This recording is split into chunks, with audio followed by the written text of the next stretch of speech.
찬송가 부르겠습니다. 214장 찬송 부릅니다.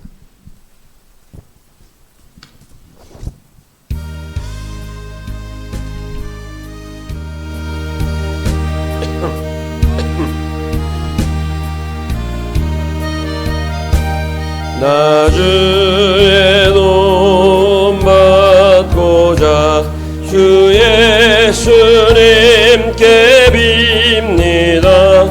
그 구원 허락하시사 날 받아주소서.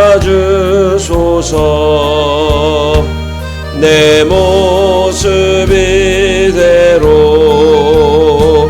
주 받아주소서. 날 위해 돌아가신 주 날 받아주소서.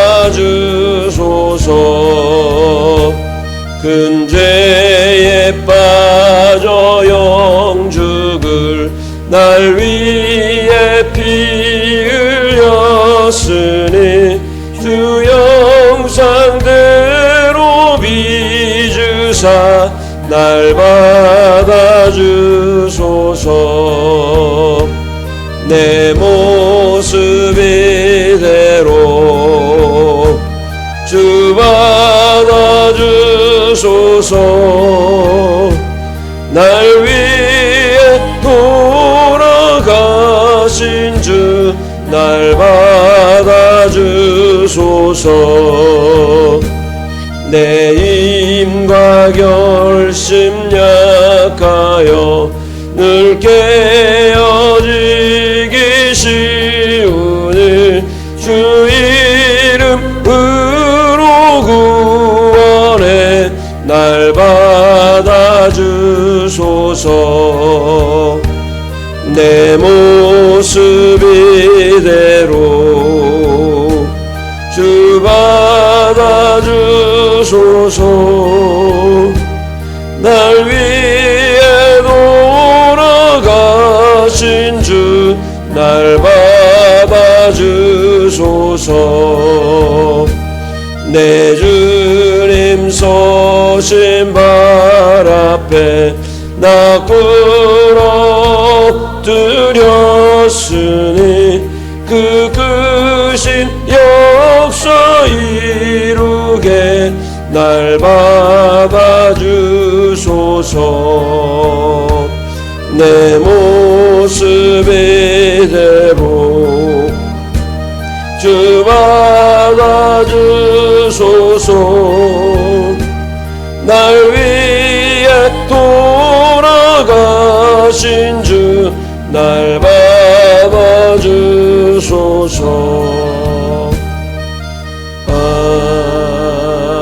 아멘. 우리 통성으로 한번 기도하겠습니다. 이 새벽에 부르신 하나님 은혜 감사하시고 은혜 충만 말씀 충만 성령의 충만함을 힘입는 시간 될 수 있도록 기도하시기 바랍니다. 또한 우리 삼양재단을 위해서 기도할 때에 우리 교회가 예배하기를 기뻐하고 쉬지 않고 기도하며 땅끝까지 복음을 전하고 이웃을 사랑하는 교회가 될 수 있도록 기도하십시오. 나라와 민족을 위해서 기도하시고 또 돌아오는 주일은 우리 창립 67주년 기념 주일입니다. 우리 모든 교우들이 한마음 한뜻으로 우리 하나님께 영광 돌리며 또한 주께 한마음으로 다시금 결단하는 시간 될 수 있도록 기도하시기 바랍니다. 우리 교회에 속한 모든 권속들과 가정들 가운데 하나님의 은혜가 임하기를 위하여 기도하시고 특별히 질병으로 고통받는 분들의 치유를 위해서 기도하시기 바랍니다. 또한 담임 목사를 위하여 기도하시기 바랍니다. 우리 주여 한번 부르짖고 통성으로 기도합니다. 주여! 할렐루야. 아버지 감사합니다. 하나님 아버지께서 이 시간 저희를 사랑하여 주시어서 하나님 아버지 주님 전에 나올 수 있도록 인도하여 주시니 진심으로 감사를 드립니다. 하나님 아버지 신령과 진정으로 주님을 높이며 하나님께 저희에게 주시는 은혜들을 충만히 받아 누리는 귀한 시간 될 수 있도록 하나님이여 인도하시고 역사하여 주시옵소서. 할렐루야. 아버지 하나님, 우리 영혼이 연약합니다. 부족합니다. 하나님을 바라볼 수밖에 없고 하나님 인정할 수밖에 없고 하나님께 영광 돌릴 수밖에 없습니다. 주 여호와여, 주 여호와여, 인도하소서. 역사하소서. 함께하소서. 은혜 충만, 말씀 충만, 성령의 충만함을 힘입도록 하나님께서 인도하시고 역사해 주시기를 원하옵나이다. 오 할렐루야. 아버지 하나님이여, 주님께서 아버지 하나님 우리 사명교회를 사랑하여 주시어서 예배하길 기뻐하게 하시고 쉬지 않고 기도하게 하시며 땅 끝까지 복음을 전하게 하시고 아버지 서로를 사랑할 수 있는, 이웃을 사랑할 수 있는 교회가 되도록 인도하여 주시기를 원하옵나이다. 오 할렐루야. 아버지 하나님, 또 기도하는 것은 아버지 하나님이 우리 아버지 67주년 기념주일을 앞두고 있습니다. 하나님 아버지여, 우리 창립 기념주일에 우리 모든 성도들이 한마음 한뜻으로 이 터 위에 세워주신 하나님의 그 은혜를 생각하면서 앞으로도 우리 교회를 통하여서 많은 사명 감당하며 주께 영광 돌릴 수 있는 그런 교회가 될 수 있도록 하나님 인도하시고 역사하여 주시기를 원하옵나이다. 오 주 여호와여, 인도하옵소서. 오 주 여호와여, 역사하여 주옵소서. 하는 나라 민족을 위해서 기도합니다. 이 나라의 민족을 주님이 붙들어 주시고 아름다운 나라, 아버지 법과 질서가 세워지는 나라, 정치, 경제, 사회, 문화가 안정된 나라가 되도록 인도하시고 하나님을 경외하는 나라가 되기를 원합니다. 오 할렐루야. 아버지 하나님이여, 주께서 아버지 하나님이여 우리 교회에 속한 모든 권속들과 종들 가운데 하나님 아버지의 은혜를 부어 주시옵소서.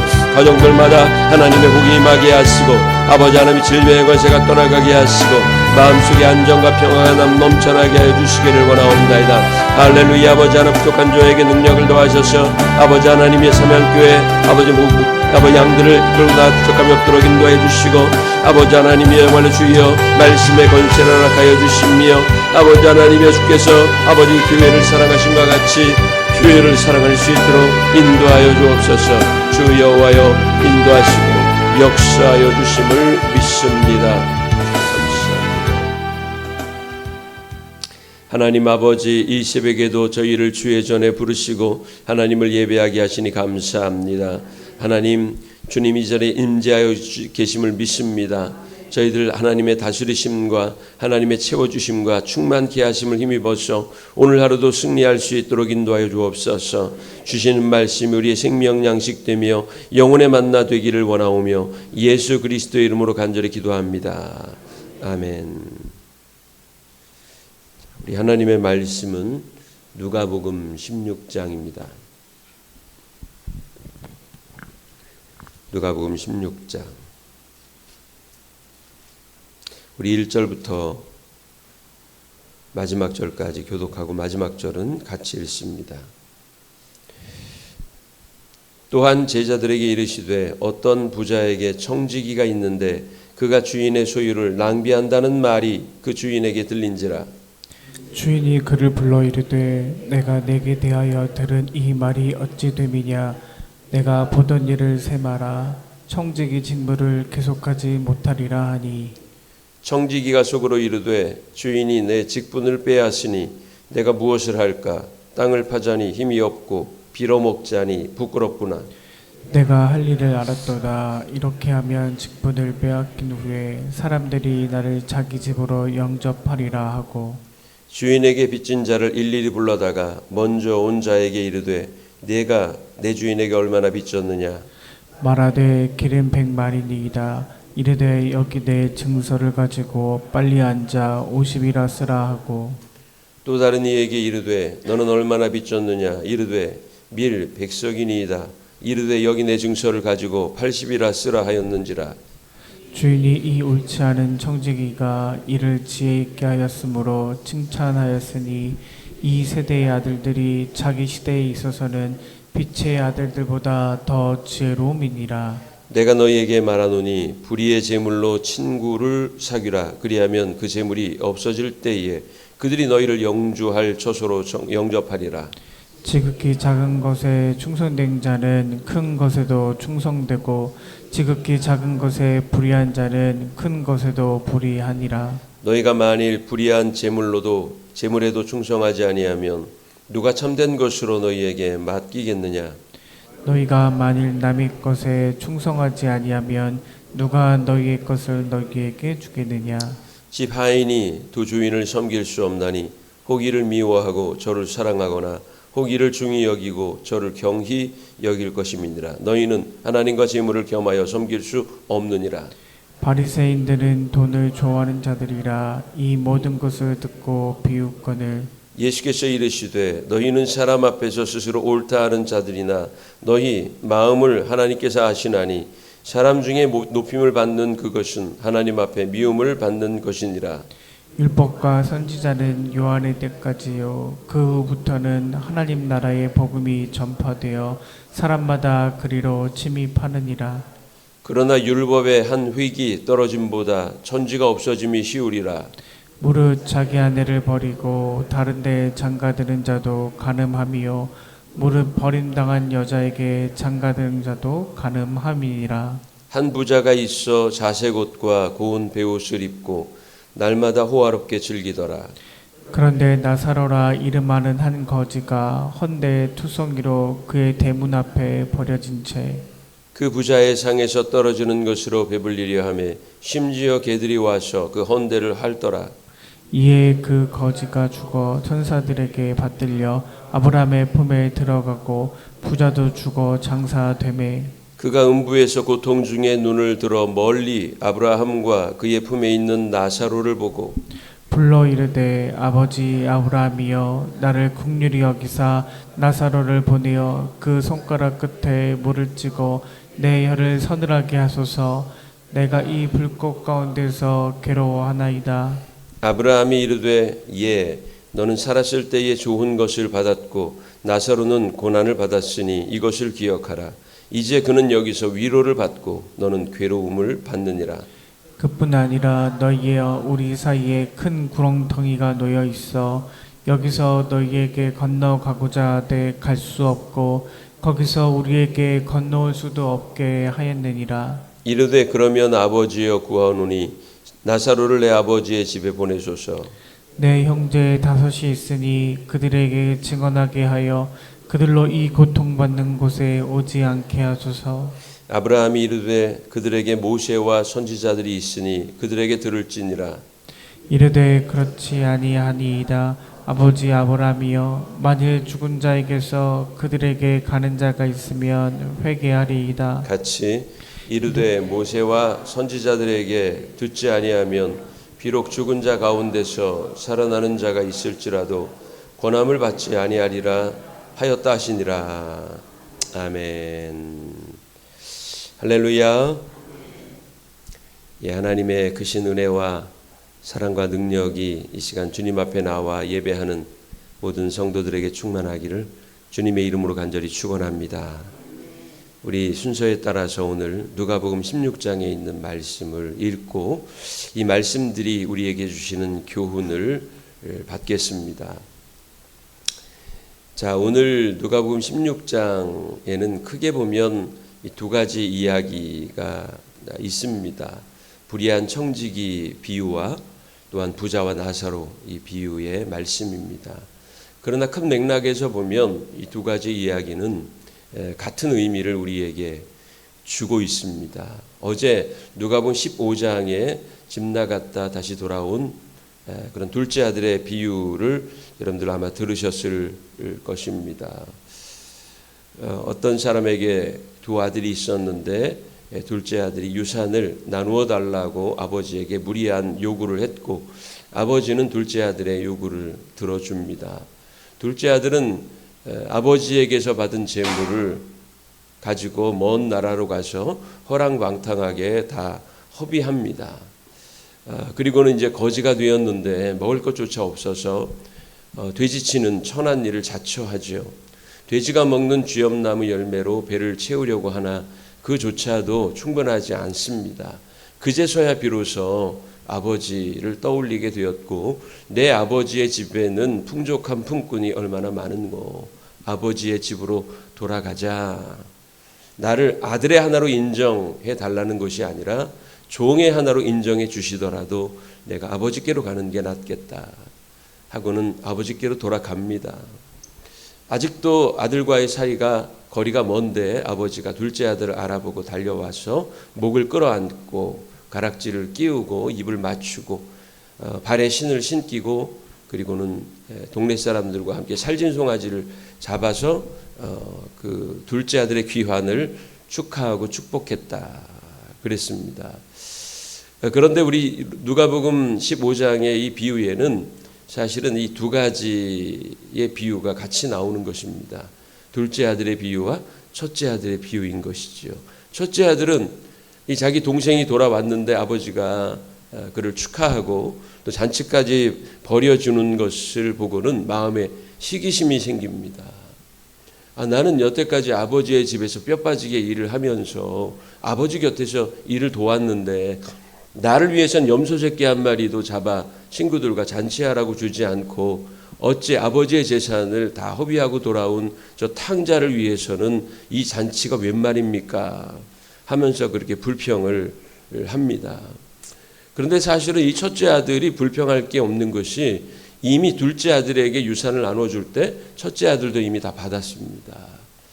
그리고 아버지의 집에서 안락하게 부족함이 없이 생활한 것을 보면 오히려 감사해야 하는데 감사하지 못하고 있는 것이죠. 자, 이 비유에서 중요한 것은 무엇입니까? 아버지와 아들의 관계라는 것입니다. 아버지는 재물 따위에는 별로 관심이 없어요. 만약에 아버지가 재물에 대한 관심이 많고 욕심이 많았다면 둘째 아들에게 나누어 주었으니 만무합니다. 둘째 아들과 첫째 아들에게 아직도 자기가 뻔히 살아있는데도 불구하고 유산을 나누어 주지 않았을 겁니다. 아들들이기 때문에 나누어 준 것이고 아들들 때문에 그 재물을 다 허비하고 돌아왔어도 용납한 것이고 아들이기 때문에 자기 곁에 두면서 그를 돌봤던 것입니다. 사실은 첫째 아들이나 둘째 아들이나 다 그 아버지의 사랑을 받은 것이지요. 둘째 아들은 처음에 깨닫지 못하다가 아버지의 사랑을 깨닫고 돌아온 것이고 첫째 아들은 늘 아버지와 함께 있었지만은 불평만 가득했던 겁니다.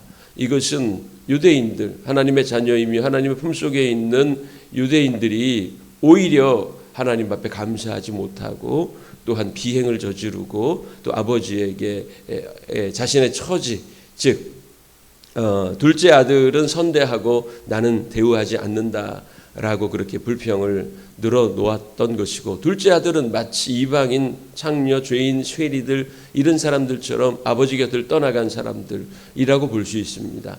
그러나 그들이 회개하고 돌아오면 아버지는 조건 없이 받아주신다는 거예요.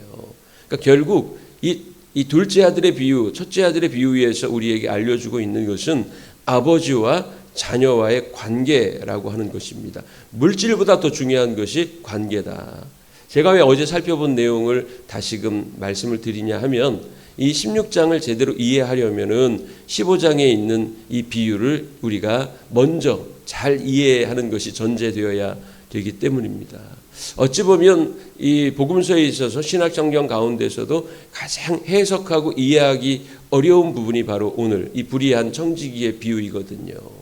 자, 한 부자에게 청지기가 있었습니다.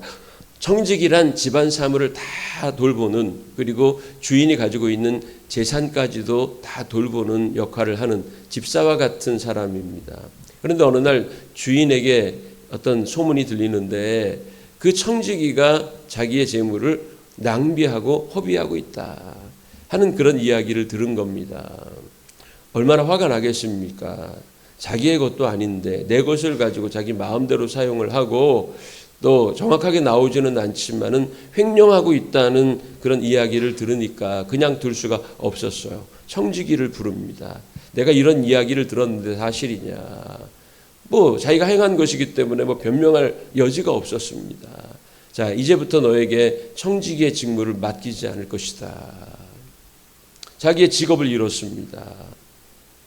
자, 그 얘기를 듣고 나오다가 가만히 생각해 봅니다. 자, 이제 도대체 내가 어떻게 살아가야 할까? 내가 직업을 잃었으니 어떻게 먹고 살까?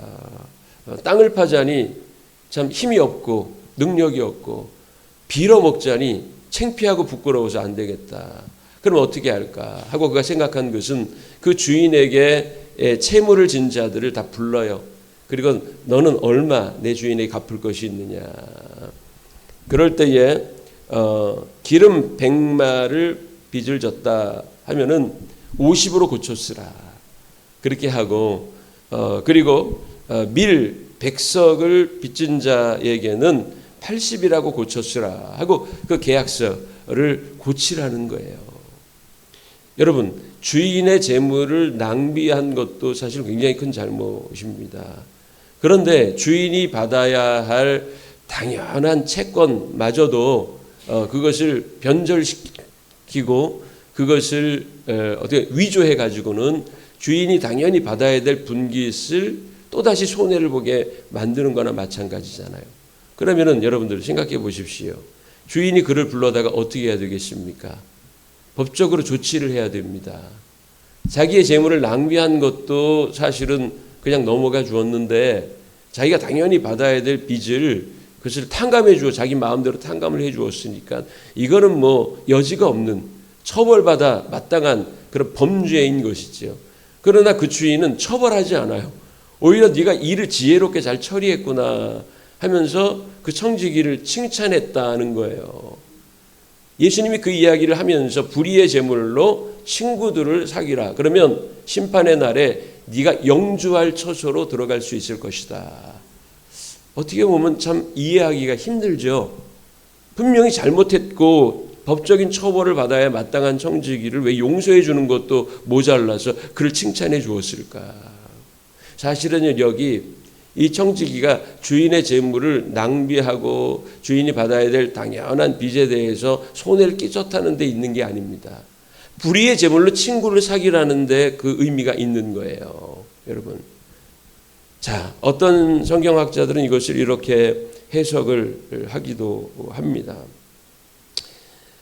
그 주인이 그 밀 100석을 빌려주고 또 기름 100마를 빌려주면서 너무 과도한 이자를 받고 있었다는 것이죠. 보통 그 시대의 부자들이 보편적으로 행하던 일이기 때문이라는 겁니다.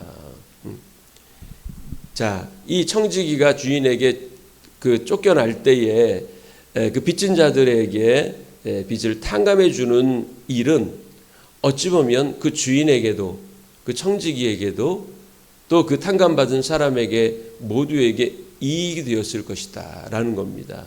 왜냐하면 이 과도한 이자를 받음으로 말미암아 나중에 겪을 수도 있었던 소송을 피할 수 있도록 해주었다는 것이지요. 물론 이 해석이 정확한 해석인지는 모릅니다. 성경학자들마다 조금 다르니까요. 그러나 이 맥락과 문맥 속에서 이 구절을 우리가 이해할 때는 중요한 것은 뭐 밀 100석이나 기름 100말 그리고 종이 탕감해 준 그런 물질 그리고 손해를 끼친 것에 대한 주인의 어떤 입장이 아닙니다. 이것은 더 중요한 것은 아버지가 둘째 아들에게 나누어 준 유산 그리고 첫째 아들이 함께 있으면서 아버지의 것을 누린 것에 대한 아버지의 이야기들을 통해서 하나님께서는 자녀와 아버지의 관계 그 자체의 의미를 두고 그 자체를 좋아하시는 것이지 뭐 첫째 아들이 자기의 재산을 지켜주었다고 좋아한 것도 아니고 둘째 아들이 재물을 낭비했다고 해서 그를 저주한 것도 아니라는 것입니다. 자, 여기서 말씀을 잘 보면은요 9절 말씀 보니까 이런 말씀이 나와요. 내가 너희에게 말하노니 불의의 재물로 친구를 사귀라. 그리하면 그 재물이 없어질 때에 그들이 너희를 영주할 처소로 영접하리라 하며 그 뒤에 지극히 작은 것에 충성된 자는 큰 것에도 충성되고 지극히 작은 것에 불의한 자는 큰 것에도 불의하니라. 그렇게 예수님께서 말씀을 하셨다는 것입니다. 불의의 재물로 친구를 사귀라는 이야기는 불의한 재물, 불의하게 획득된 재물로 친구를 사귀라는 의미가 아니에요. 세상에 있는 모든 가치는 별 의미가 없다는 것입니다. 그런데 많은 사람들이 거기에 더 큰 의미를 두며 살아가고 있다는 것이지요. 그러나 하나님께서는 중요하게 여기시는 것은 자녀와 당신과의 관계라고 하는 것입니다. 세상에 있는 불의한 재물로라도 친구들을 사귀라, 친절을 베풀라, 그리고 그들을 구제하라 는 것입니다. 세상에 있는 물질 따위는 별로 중요한 것이 아니라는 거예요. 그것은 불의한 재물이라는 겁니다. 그런 것들로 다른 사람을 구제하고 선대하고 또 그들에게 선을 베풀라는 것입니다. 그것이 바로 하나님의 뜻이라는 거예요. 자, 이 해석을 어떻게 우리가 이해할 수가 있습니까? 자, 13절 말씀 보면 이렇게 이 비유를 끝맺으면서 예수님 말씀하십니다. 집 하인이 두 주인을 섬길 수 없나니 혹 이를 미워하고 저를 사랑하거나 혹 이를 중히 여기고 저를 경히 여길 것입니다. 너희는 하나님과 재물을 겸하여 섬길 수 없느니라 그랬습니다. 이 불의한 청지기는 겉으로 보면은 굉장히 나쁜 사람입니다. 주인의 재물을 마음대로 사사로이 낭비했고 주인이 당연히 받아야 될 그런 채권에 대해서 자기 마음대로 자기 자의로 다 탕감해 준 아주 중죄를 저질렀습니다. 그러나 오히려 그 주인은 그 청지기를 칭찬을 했다는 것이죠. 네가 이 일을 지혜롭게 잘 처리했다. 여기서 예수님이 하시고 싶은 말씀은 바로 여기에 있다는 것입니다. 재물과 하나님을 겸하여 섬길 수 없다. 너희가 이 재물 따위에 더 큰 관심과 미련을 두고 살아가지 말라는 것입니다. 더 중요한 것은 그 불의의 재물로라도 다른 사람을 구제하고 선을 행하고 또한 다른 사람을 선대하라 하는데 그 초점이 있다는 것이죠. 자, 이 이야기를 듣고 이 바리새인들이 재물을 좋아하고 돈을 좋아하기 때문에 예수님을 비웃었다고 나옵니다. 14절 보면 바리새인들은 돈을 좋아하는 자들이라 이 모든 것을 듣고 비웃었다. 자, 바리새인들이 그 비웃는 것을 보시고 예수님께서 말씀하신 것이 바로 이 부자와 나사로의 비유라고 하는 것입니다. 이 불의한 재물조차 제대로 사용하지 못하면 어찌 큰 일을 할 수 있겠느냐고 예수님 말씀을 하실 때 이 바리새인들은 재물에 대한 더 큰 관심을 가지고서 예수님을 비웃었잖아요. 그렇다면 이 부자와 나사로를 통하여서 또 예수님께서 더 중요하게 여기시는 것이 무엇인지를 가르쳐주고 계십니다. 자,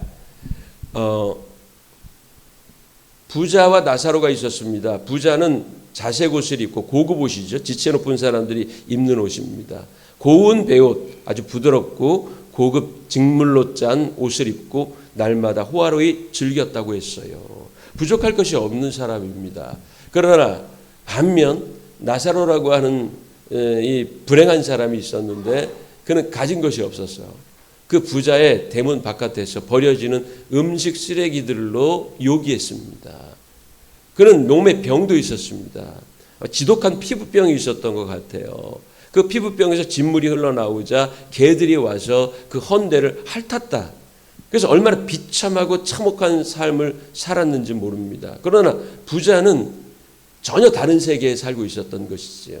그는 자색 옷을 입고 고운 베옷을 입고 날마다 좋은 음식에 많은 사람들에 둘러싸여서 늘 호화로이 잔치나 즐기는 그런 사람이었다는 것입니다. 이것은 마치 권리를 가지고 있다고 생각하는 이 유대인들, 유대교 지도자들을 아마 의미한다고도 볼 수가 있습니다. 자기들의 권리를 주장하고 내세우고 또한 누리는 데는 관심이 많지만 다른 사람들의 불행, 다른 사람들이 어떻게 어려움을 당하고 살아가는지에 대해서는 다른 이에게는 무거운 율법의 짐을 지우고 자기는 손가락 하나도 까딱하지 않았던 유대교 지도자들을 우리가 연상하게 됩니다. 그러나 이 나사로는 아무것도 가진 것이 없었어요. 마치 권리도 없고 자격도 없고 구원에서 벗어나 외면당한 이방인들을 우리가 쉽게 상상할 수가 있는 것입니다. 이방인일지라도 회개하고 주님께로 돌아오면 마치 둘째 아들을 받아주신 아버지와 같이 이방인들이라도 창녀라도 죄인 세리라도 구원해 주시는 하나님이라는 겁니다. 두 사람이 똑같이 죽었어요. 그런데 죽어서는 전혀 이제 상황이 달라졌습니다. 이 부자는 음부에 떨어졌고요. 이 나사로는 아브라함의 품에 안겼습니다. 음부에 떨어진 이 부자가 너무 괴로웠습니다. 왜냐? 타는 불꽃 가운데 있었거든요. 너무 뜨거우니까 부탁하지요. 나사로의 손가락에 찬물을 좀 찍어서 내 혀를 좀 서늘하게 해주셨으면 좋겠습니다. 그러자 안 된다고 합니다. 여기와 저기 사이에는 큰 구렁텅이가 있어서 저기서 여기로 건너올 수도 없고 여기서 저기로 건너갈 수도 없다는 겁니다. 그렇다면 이 부탁은 들어주실 수 있지요. 자, 저 나사로를 제 아버지 집으로 좀 보내주십시오. 그래서 거기에 5 형제들이 있는데 내 아버지와 내 형제들에게 말씀을 좀 전할 수 있도록, 그들이 여기 오지 않도록 깨닫고 회개하고 여기 오지 않도록, 이 불타는 지옥의 음부에 들어오지 않도록 좀 그렇게 경계하도록 해 주십시오. 그러자 하나님 뭐라고 말씀하십니까? 자, 내가 선지자들과 교사들, 지혜자들을 많이 보내어서 말씀을 깨닫게 했어도 그들이 깨닫지 않았다면 죽은 자가 다시 살아온들 그들이 그 말을 듣겠느냐는 겁니다. 그러면서 31절, 모세와 선지자들에게 듣지 아니하면 비록 죽은 자 가운데 살아나는 자가 있을지라도 권함을 받지 아니하리라 하셨다. 수많은 선지자들과 수많은 어떤 예언가들과 또한 지혜자들을 보내어서 깨닫게 하고 책망하기도 하고 때로는 호소하기도 했지만 그들이 깨닫지를 못해서 회개하지 않았습니다. 그러니까 결국 더 중요한 것은 하나님께서 그들에게 말씀을 주실 때 그 말씀을 듣고 깨닫고 주님 앞으로 돌아오는 것이 중요하다는 거예요. 이 바리새인들은 어떻게 했습니까? 예수님 불의한 청지기의 비유를 말씀하실 때 불의의 제물로 친구를 사귀라. 두 주인을 섬길 수 없다. 이것을 택하든지 저것을 택하셔야 한다. 예수님의 그 가르침의 방점 자체는 물질에 있는 것이 아니라 관계에 있었다는 것입니다. 마찬가지예요. 이 부자와 나사로의 그 비유 속에서도 우리에게 가르치고 있는 것은 바로 관계라고 하는 겁니다. 하나님은 언제나 자녀들이 당신의 품으로 돌아오기를 원하고 계신다는 거예요. 선지자들을 보내시든 예언가들을 보내시든 간에 세례 요한을 통해서 하나님께로 돌아올 것을 끊임없이 말씀을 하셨건만 그들이 듣지 않았다는 거예요. 바로 이 16장에 있는 말씀은 그 전장에 있는, 또 그 전장에 있는 그런 하나님의 말씀, 예수 그리스도의 교훈을 귀를 막고 듣지 않는 유대교 지도자들과 권리가 있다고 여기면서 교만한 이 유대인들에 대하여 하시는 말씀이라고 하는 겁니다. 사랑하는 성도 여러분, 우리는 손에 있는 부귀영화보다 주를 더 사랑하는가? 세상에 있는 권력과 인기보다 주를 더 사랑하는가? 여러분 한번 이 아침에 이 말씀을 읽으며 생각해 보아야 할 것입니다. 물질주의적인 탐욕을 버리고 오직 전지전능하신 하나님을 사랑하고 그분을 경외함으로 오늘 하루도 믿음으로 승리하는 우리 삼양교회 성도들이 되시기를 주님의 이름으로 간절히 축원합니다. 기도하겠습니다. 사랑과 은혜가 많으신 전능하신 하나님 아버지의 크신 은혜와 사랑을 감사를 드립니다. 하나님 이 새벽에도 저희를 하나님의 전에 부르시고 주님을 예배하게 하셨습니다. 오늘 누가복음 16장에 있는 말씀을 통하여서 물질보다 인기보다 권력보다 세상 가치보다 더 중요한 것은 하나님의 말씀을 듣고 그 말씀을 따르는 것임을, 아버지와 자녀의 관계임을 저희들 알았습니다. 아버지 하나님, 이 말씀을 마음속에 두며 오늘 하루도 주의 뜻이 무엇인가를 헤아리며 살아가도록 인도하여 주시옵소서. 아버지 하나님이여, 이 시간 여러 가지 기도 제목들을 가지고 주님 앞에 나왔습니다. 간구하며 기도할 때 주께서 들으시고 응답해 주시옵소서. 아버지 하나님이시여, 무엇을 구하든지 그것이 물질입니까? 재물입니까? 건강입니까? 아버지 하나님 또한 관계입니까? 직업입니까? 사업입니까? 아버지 하나님, 모든 기도를 하나님이 다 들으시고 응답하여 주실 줄로 믿고 감사하며 이 모든 말씀 우리를 구원하신 주 예수 그리스도의 이름으로 간절히 기도드리옵나이다. 아멘. 우리 주여 세 번 부르고 통성으로 기도하다가 자유롭게 가시기 바랍니다. 주여! 주여! 주여! 할렐루야. 아버지 하나님여 감사합니다. 오 할렐루야. 아버지 하나님이여, 주여 이 시간 저희들을 주의 전에 부르시고 하나님을 예배하게 하시니 감사합니다. 하나님 아버지여, 주여 이 시간 하나님 아버지 주께서 저희에게 약속하신 그런 아버지 하나님 은혜를 저희가 바라봅니다. 하나님 아버지여, 저희들은 연약하여서 아버지 부족하여서 아버지 죄가 많아서 하나님 앞에 나올 수조차 없는, 무언가를 요구할 수조차 없는 그런 아버지의 연약한 죄인들입니다. 하오나 하나님 아버지여, 주님께서는 우리의 모든 죄와 허물을 용서하시고 아버지 하나님이여,